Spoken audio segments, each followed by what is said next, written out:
आपने कोठी का पता दिया? बोले जी पहुंचाने 20,000 रुपये इनाम। बोले जी आप कौन बोल रहे हैं, कहाँ से बोल रहे हैं? तो वो सज्जन बोले कि मैं इस शहर के वृद्धाश्रम से बोल रहा हूँ। वो कुत्ता पता नहीं क्या सूंघते सूंघते हमारे वृद्धाश्रम में आ गया है और आपकी माँ के साथ 3 घंटे से खेल रहा है। आप इसे ले जाएं, पुरस्कार देने की कोई जरूरत नहीं।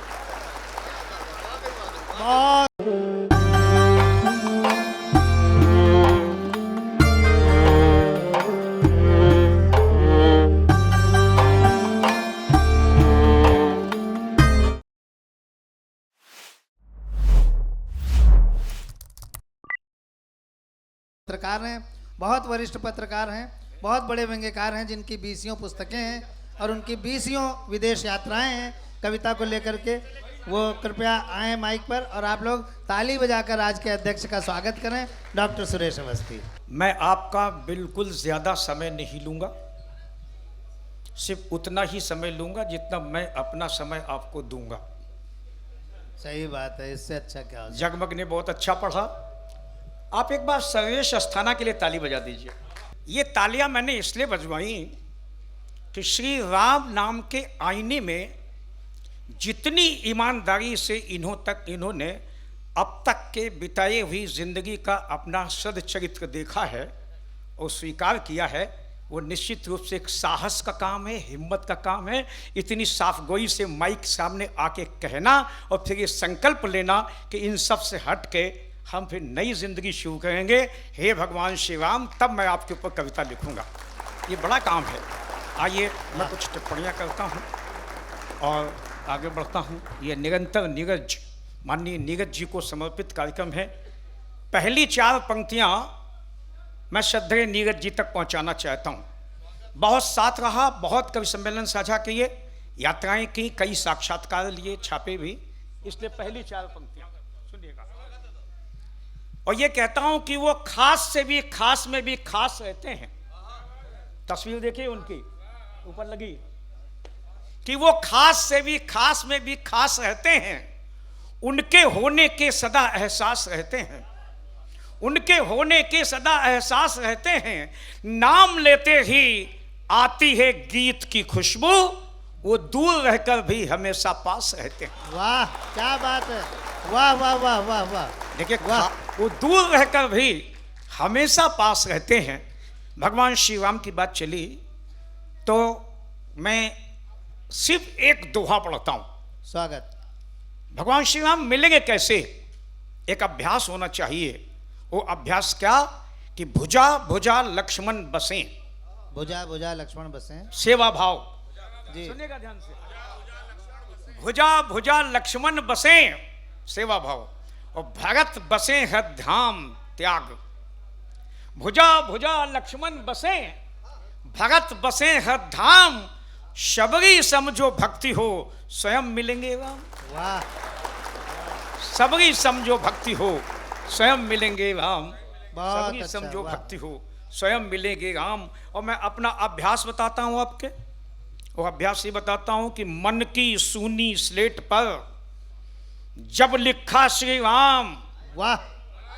सुनिएगा, मन की सूनी मन की सूनी स्लेट पर जब लिखा श्री राम, तब से ही बनने लगे अपने बिगड़े काम। तब से ही बनने लगे अपने बिगड़े काम। लेकिन व्यंग का कवि हूं इसलिए एक बहुत सख्त व्यंग उठाता हूं। पिछले दिनों मैंने गुस्से में व्यंग कहा। आप जानते हैं जब कोई बात गुस्से में कही जाती है तो उसकी भाषा बिगड़ जाती है। हो सकता है इस व्यंग की भाषा कविता की भाषा न हो, लेकिन जिस बिंदु पर, जिस विसंगति पे मैंने व्यंग कहा है, आपको लगे कि इसी तरह कहना चाहिए बल्कि और सख्त भाषा में कहा जाना चाहिए, तो मैं आपका आशीर्वाद रखता हूँ। भाई साहब बैठ जाइए। भैया भाई जी हेलो। आलोक है आलोक। हाँ अब बढ़िए बढ़िए। आलोक। पिछले दिनों जब भगवान श्री राम का मंदिर बनना शुरू हुआ, एक वर्ग उठ के खड़ा हो गया कि भगवान श्री राम अयोध्या में हुए, सबूत दीजिए। राम सेतु का मामला न्यायालय तक लेके चले गए, सबूत दीजिए। और इसके पहले जब हमारे जामात सैनिकों ने पाकिस्तान में सर्जिकल स्ट्राइक की, तब भी खड़ा हो गया, सबूत दीजिए। तो मैंने एक व्यंग गुस्से में कहा आप सुनिएगा, मंच भी सुनिएगा। स्वागत स्वागतम। कि बात बात पर सबूत मांगने का चलन अपने दुष्परिणाम दिखाने लगा है। ये बात बात पर सबूत मांगने का चलन अपने दुष्परिणाम दिखाने लगा है। इसका दुष्प्रभाव हमारे घर परिवार तक आने लगा है। उस दिन दफ्तर से लौट के जैसे मैं अपने घर आया, बेटे को कंप्यूटर पर कुछ उल्टा सीधा करते हुए पाया तो मैंने उसे हड़काया, ये क्या कर रहे हैं आप? मैंने कहा ये क्या कर रहे हैं आप? मत भूलो तुम नहीं मैं हूं तुम्हारा बाप। मैंने कहा मत भूलो तुम नहीं मैं हूं तुम्हारा बाप। तो बेटा डरने के बजाय मुस्कुराया, जोर से खिलखिलाया, बोले अच्छा आप हमारे बाप, तो एक काम कीजिए अपने बाप होने का सबूत दीजिए। तालियां उधर से उठनी चाहिए। बोले अच्छा आप हमारे बाप, तो एक काम कीजिए अपने बाप होने का सबूत दीजिए। तो मैंने गुस्से में वहीं पड़ा उसका ही जूता उठाया, उसकी खोपड़ी पे पूरी ताकत से लगाया, वो मारे दर्द के बिलबिलाया, फिर बड़ी जोर से चिल्लाया कि ये क्या कर रहे हैं आप? मेरे बाप मेरे बाप मेरे बाप। मेरे मन का कमल अपने आप खिल गया। मैं बहुत खुश था, एक ही जूते में सबूत मिल गया। मैं बहुत खुश था, एक ही जूते में सबूत मिल गया। देखिए मैं व्यंग किसी व्यक्ति पर नहीं करता हूं, विसंगतियों पे करता हूं। व्यंग दो पंक्तियों में भी हो जाता है। अभी दिल्ली में था तो पूछा गया दिल्ली में क्या खास है, तो मैंने सिर्फ दो पंक्तियां बोल दी मंच से। मैंने कह दिया कि दिल्ली में इन दिनों बस इतना ही खास है। बात पहुंचे तो बताना। मैंने कहा दिल्ली में इन दिनों बस इतना ही खास है, शीश महल खुश है मफलक उदास है। शीश महल खुश है मफलक उदास है। आइए हमारे घर परिवारों में जो विसंगति आने लगी है उस विसंगति पे उंगली रखता हूं। एक अभी बुजुर्गों पे बहुत अच्छी कविता हमारे भाई पढ़ी गई। मैं एक विसंगति पे उंगली रखता हूं, संवेदना के साथ सुनना। चार पंक्तियां पढ़ता हूं, इसके पहले 15 सेकंड की एक लघु कथा सुन लीजिए। एक विज्ञापन छपा अखबार में, कुत्ते का फोटो, लिखा था कि मेरा कुत्ता कहीं खो गया है, जिन सज्जन को मिले नीचे लिखी कोठी के पते पर पहुंचा दें, 20,000 रुपए इनाम दिया जाएगा। अगले दिन सुबह सुबह उनके पास एक फोन पहुंचा। बोले आपने विज्ञापन दिया? बोले जी। कुत्ते का फोटो छपा? बोले जी। आपने कोठी का पता दिया? बोले जी। पहुंचाने 20,000 रुपए इनाम? बोले जी। आप कौन बोल रहे हैं, कहां से बोल रहे हैं? तो वो सज्जन बोले कि मैं इस शहर के वृद्धाश्रम से बोल रहा हूं। वो कुत्ता पता नहीं क्या सूंघते सूंघते हमारे वृद्धाश्रम में आ गया है और आपकी मां के साथ 3 घंटे से खेल रहा है। आप इसे ले जाएं, पुरस्कार देने की कोई जरूरत नहीं। बहुत अच्छा, वाह वाह वाह वाह वाह वाह वाह। पुरस्कार। अच्छा अगली बात और संवेदनशील है, आपकी ज्यादा तालियां मांगती हूँ, ज्यादा सावधानी मांगती सुनने में। बोला पुरस्कार देने कोई जरूरत नहीं है।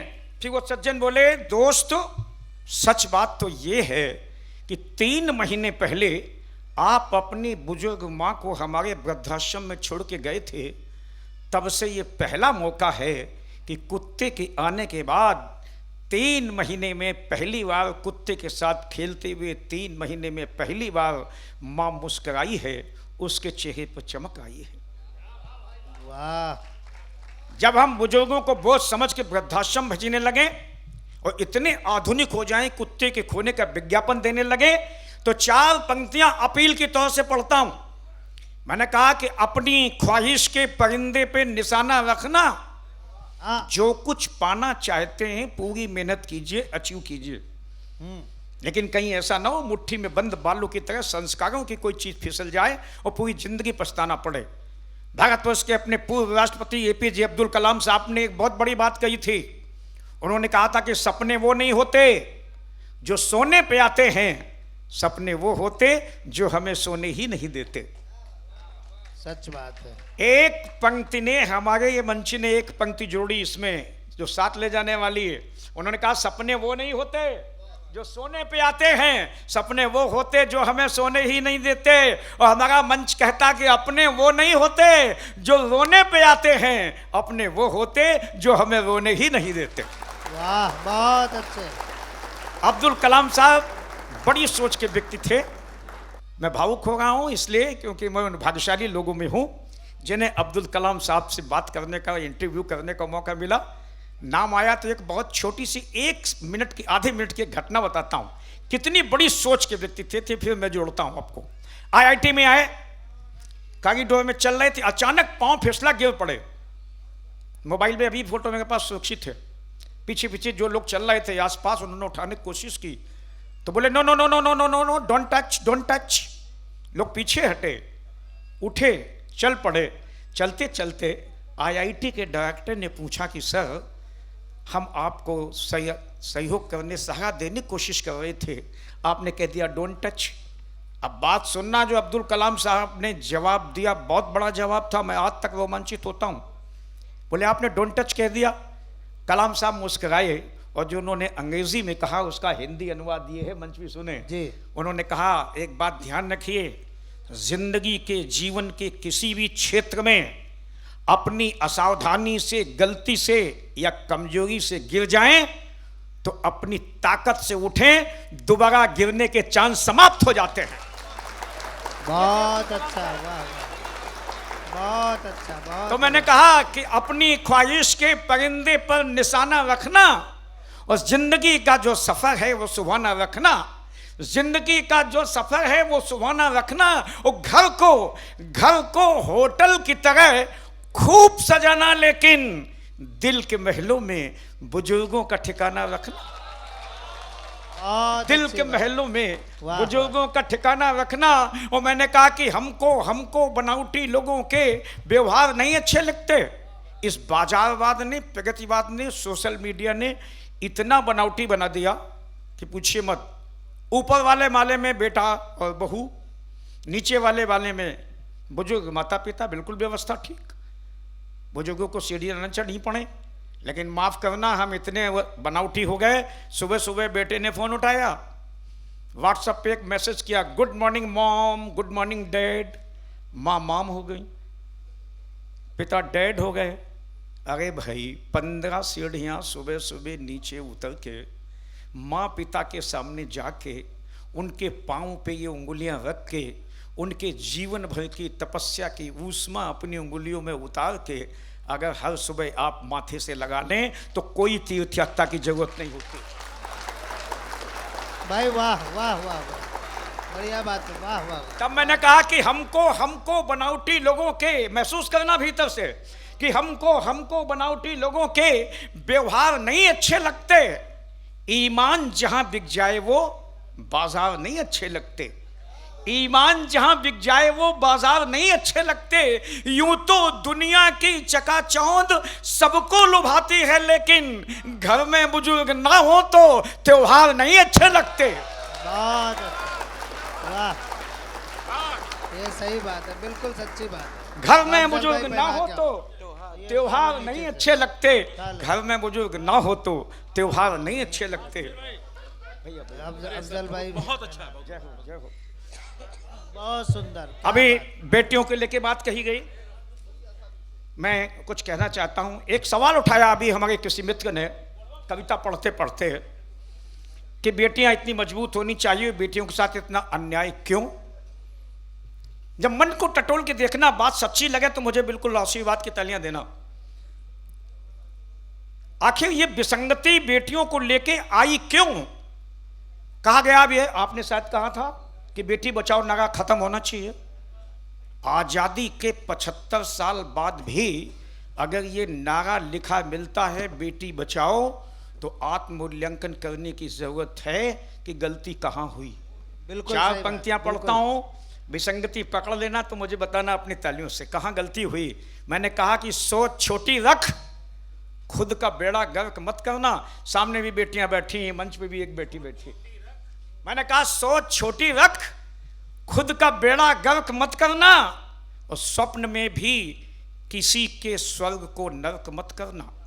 वाह, स्वप्न में भी किसी के स्वर्ग को नरक मत करना, और चाहते हो जो सबके दिलों में जगह बने इनकी बेटी की, चाहते हो जो सबके दिलों में जगह बने इनकी, तो भूल कर भी बेटा बेटी में फर्क मत करना। बहुत अच्छे, वाह। हमारे बहुत परिवारों में ये हुआ, और बहुत कहां तक हुआ? 2 पंक्तियां बड़ी संवेदना से पढ़ता हूं, आप भी उतनी संवेदना सुनना। अगर दिल पे चोट लगे तो फिर मुझे बताना कहां तक हुआ। एक परिवार में मां की मृत्यु हुई, उसकी छोटी सी संपत्ति का बंटवारा भाई बहनों में हुआ। जी। ईमानदारी से हुआ हो तो भी अब पकड़ना, और अगर बेटा बेटी में फर्क मत करना। कहीं ये विसंगति आ गई हो तो इस विसंगति को भगाने के लिए जालिया थोड़ा ज्यादा बजाना। छोटी सी संपत्ति का बंटवारा मां की कैसे हुआ कि बड़के को नथनी मिली, सिर्फ 2 पंक्तियां। बड़के को नथनी मिली, छुटके को जंजीर। बड़के को नथनी मिली, छुटके को जंजीर, बिटिया के हाथों लगी अम्मा की तस्वीर। वाह, बहुत अच्छे। बिटिया के हाथों लगी अम्मा की तस्वीर। तब बेटी को भीतर से महसूस करना। मैंने 3 बेटियां विदा की, मैं महसूस करता हूं कि रूह से रूह रूबरू नहीं होती। रूह से रूह रूबरू नहीं होती।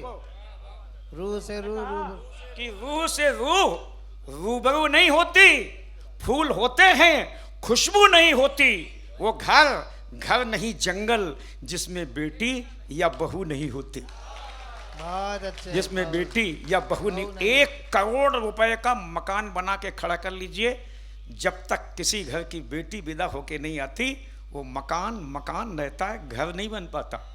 सही बात। जिसमें बेटी या बहू नहीं होती। आइए, समय की सीमा है, आप भी थक गए हैं, एक अंतिम कविता पढ़ देता हूं। जी दादा, 10:30 बज गया। दुनिया के 2 दर्जन से ज्यादा देशों में जाके कविता पढ़ने का मौका मिला। जी। कई बार जाने का मिला। अमेरिका, कनाडा, इंग्लैंड, कई बार, दुबई 15 बार, सही बात है। 16 बार, 16 बार। कई बार। और मैंने एक बात वहां देखी कि वहां भी हमारे भारतवंशी इसी तरह से पूरे मान सम्मान और स्वाभिमान के साथ अपनी भारतीयता को बचा के जी रहे हैं जैसे हम आप लोग जीते हैं। जी। उनके भीतर भी हिंदुस्तान वैसे ही भी धड़कता है जैसे हमारे आपके भीतर धड़कता है। आखिर वो कौन सी मजबूती है? उस मजबूती को, उस ताकत को एक अच्छी कविता के माध्यम से आपके सामने रखना चाहता हूं। मैं चाहता तो आपको बहुत देर तक ठाके भी लगवा सकता था, लेकिन समय की सीमा है। एक अच्छी कविता देके जाना चाहता हूं। एक बार प्रजातांत्रिक तरीके से ताली बजा के मुझे आदेश कर दीजिए और एक अच्छी कविता को चेतना के साथ सुनने को तैयार हो जाइए। बहुत अच्छा। सुनिएगा। वाह। क्या है वो ताकत कि हम नहीं भूले कल कल करती गंगा यमुना का बहना। हम दुनिया के किसी कोने में हो अपनी संस्कृति और संस्कार नहीं भूलते, और जो भूल जाते हैं वो मिट भी जाते हैं। यही सबसे बड़ी ताकत। हम नहीं भूले। यहाँ दीप प्रज्वलित किया गया अभी तक, बड़ी बात है ये, इसके लिए तालियां उठनी चाहिए कि अभी तक दीप जल रहा है, रोशनी दे रहा है और मोमबत्ती भी जल रही है। मैं वाशिंगटन डीसी में था, दीप प्रज्वलित किया गया। एक 8-9 साल का लड़का दौड़ के मंच पे आया, जबरदस्ती माइक पकड़ा, बोला क्वेश्चन करना। बोले क्या बताइए? तो उसने कहा जब इतनी ट्यूबलाइट, इतने हैलोजन, इतना उजाला, तब एक दिया जलाने के लिए 25 मिनट क्यों बर्बाद किए गए? सही सवाल था उसका। सवाल तो था उसका।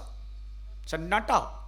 एक 80 साल के सज्जन धीरे से ऊपर आए, उसके कंधे पे हाथ रखा, बोले बखुदा तुमने जिस माहौल में आंखें खोली हैं, तुम्हारे मन में एक सवाल आ सकता है, लेकिन मेरे एक सवाल का जवाब दोगे? पूछो। तो तुमने सवाल उठाया, लेकिन एक सवाल का जवाब दो कि विज्ञान और टेक्नोलॉजी ने, साइंस टेक्नोलॉजी ने चाहे जितनी उन्नति कर ली हो, लेकिन क्या अभी तक एक भी बल्ब, एक भी ट्यूबलाइट ऐसी बना पाया जो एक दूसरे को छुए और अपने आप जल उठे? ये ताकत सिर्फ दिए में होती है, और ये दिए का कंसेप्ट आपका अच्छा लगेगा। पूरी दुनिया को किसने दिया? हमारे भारतवर्ष ने दिया। तब आप सुनिएगा कि हम नहीं भूले कल कल करती गंगा यमुना का बहना। हम नहीं भूले नहीं भूले कल कल करती गंगा यमुना का बहना, और हम नहीं भूले नहीं भूले आज भी काम वाली बाई को भी दादी चाची अम्मा कहना। ये हमारे संस्कार, काम वाली बाई को भी दादी चाची अम्मा कहना। हम हिंदुस्तानी मुसीबतों की फटी चादर मिलजुल कर सीना जानते हैं। माफ करना, वहां किसी की मौत होती 4 कंधे नहीं मिलते हैं म्यूनिसिपैलिटी की गाड़ी, और हमारे गांव में गरीब से गरीब आदमी छप्पर बनाता है, एक आवाज पर पूरा मोहल्ला उसे मुंडेर तक पहुंचाने आता है। यह अपना देश।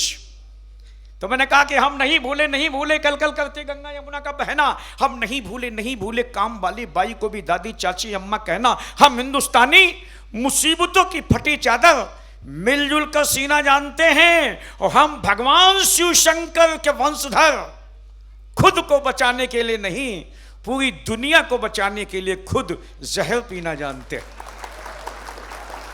खुद जहर पीना जानते हैं। होंगी होंगी किसी के पास आकाश को चूमने वाली इमारतें, वाह 70 माले की बिल्डिंग, सन्नाटा। क्या फर्क है साहब? हमारे यहां इतने लोग बैठे हैं, हो सकता है आप इस शहर में आए हो तो सिर्फ एक कमरा जिसे क्वार्टर कहते हैं, मेहमान आ जाए सामान बाहर, कमरा अपने आप बड़ा हो जाता था। यानी दिल बड़े हो तो कमरे कोठियों में तब्दील हो जाते हैं, और दिल छोटे हो तो कोठियां कमरों में तब्दील हो जाती हैं। मात्र शक्ति सामने बैठी हुई है। एक दृश्य रखता हूं, जीने की कोशिश करना। कमरे में चटाई बिछी हुई है, उसी कमरे में मोहल्ले की स्त्रियां भी बैठी हैं, परिवार की स्त्रियां बैठी, बीच में 70 वर्ष की एक दादी माँ भी बैठी, ढोलक बज रही है, मजीरे बज रहे हैं, देवी माँ के गीत चल रहे हैं। अचानक दादी, देखो सोच कितना बड़ा, अचानक दादी माँ का हाथ उठता है, ढोलक बंद, मजरे खामोश, सन्नाटा, गीत रुक गया।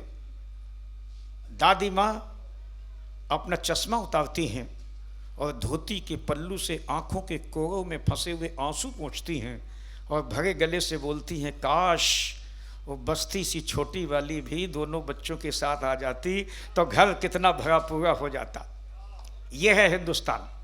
तब मैंने कहा कि होंगी होंगी किसी के पास आकाश को चूमने वाली इमारतें, सोने चांदी की स्याही से लिखी गई इबारतें, होंगे किसी के पास 3 मिनट में दुनिया खत्म कर देने वाले हथियार, लेकिन हम बहुत मजबूत, बहुत सुरक्षित, क्योंकि हमारे पास ये संस्कृति, ये संस्कार, ये रिश्ते और ये परिवार।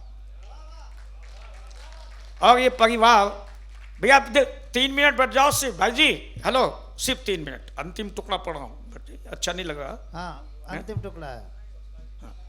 सिर्फ ये परिवार, अब अंतिम टुकड़ा पढ़ना कि हमारे सैनिक सीमा पर अकेले नहीं लड़ते। अभी सैनिकों की बात की गई, जहाँ जो शहीदों की बात की गई, कौन कौन लड़ता है अपनी अपनी भूमिका तलाशना। 1 मिनट के लिए मन में ये कल्पना कीजिए कि हमारे परिवार का कोई बेटा सेना पे है और युद्ध शुरू हो गया है। बैठ जाइए, सुनिएगा, मन से सुनिएगा कि हमारे सैनिक सीमा पर अकेले नहीं लड़ते। कौन कौन लड़ता है?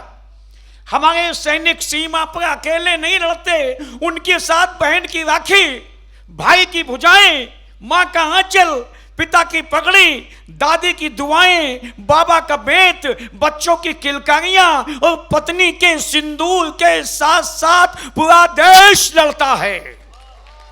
बहुत अच्छे, वाह वाह वाह वाह, पूरा देश लड़ता है। चाहे हमीद हो, हरदयाल या कि हरमिंदर, हर कोई मुस्कुराते हुए वतन की भेंट चढ़ता है। और शहीद सैनिक देवदूतों के साथ स्वर्ग के विमानों में उड़ते रहें।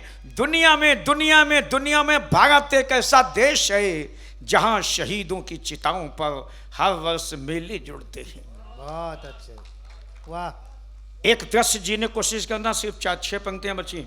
एक दृश्य जीने की, तिरंगे की बात कही गई, अभी बड़ी बात कहने जा रहा हूं, अगर याद आ जाए तो तालियों पर उठा लेना कि पिछले दिनों, पहले सुन लीजिए तिरंगे की बात, कि पिछले दिनों हमारे तिरंगे के रंग पूरी दुनिया में कुछ ऐसे छा गए। मंच सुने? हाँ, पिछले दिनों हमारे तिरंगे के रंग पूरी दुनिया में कुछ ऐसे छा गए कि यूक्रेन युद्ध में दुश्मन देशों के बच्चे भी तिरंगा ओढ़कर सुरक्षित घरों तक आ गए।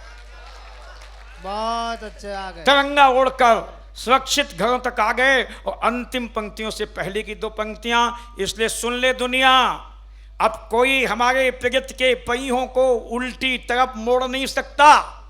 हाँ, अब कोई हमारे प्रगति के पहियों को उल्टी तरफ मोड़ नहीं सकता।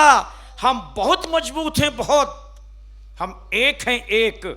कोई दोबारा हमें तोड़ नहीं सकता, कोई दोबारा हमें तोड़ नहीं सकता। विदा करना, अंतिम पंक्तियां। ये पहली पंक्ति स्वाभिमान से सुनिए और दूसरी आनंद से सुनिए।